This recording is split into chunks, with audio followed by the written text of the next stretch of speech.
the ice canopy that you talk about, which I personally agree with.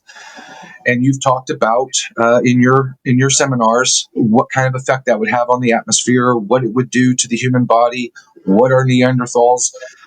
Just kind of go into that briefly. I know we can spend probably 3 hours on that, but just kind of briefly go over what exactly the ice canopy was, what it did to the atmosphere, and what that in turn did to life on Earth. Well, on my video number 2, The Garden of Eden is the title of that one. I cover this for an hour.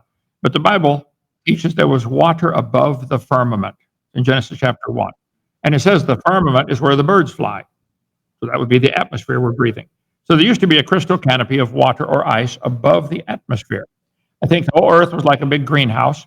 It had this crystal canopy. The Jews have always taught it was 2 or 3 fingers thick.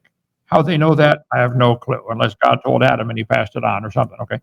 But I know if you took all the air we have now, which goes out about 40 or 50 miles, squeezed it down into 10 miles, surrounded the earth with a crystal canopy of ice, maybe 10 miles up, that would increase air pressure at the bottom and explain why huge animals are found. How do you get a 50-foot pterodactyl wingspan? They couldn't fly today. The air's too thin. But if you compress the air into 10 miles, they could fly. Plus, they find dinosaurs like the Apatosaurus had nostrils the same size as a horse. How could he breathe? Well, he couldn't today. He could then. It was a different world.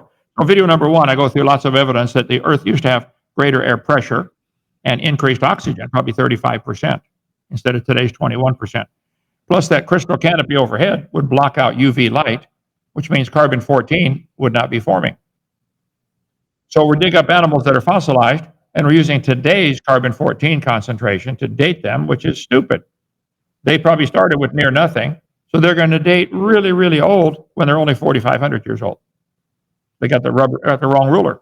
Yeah, because you have living penguins that are 25,000 years old. Right.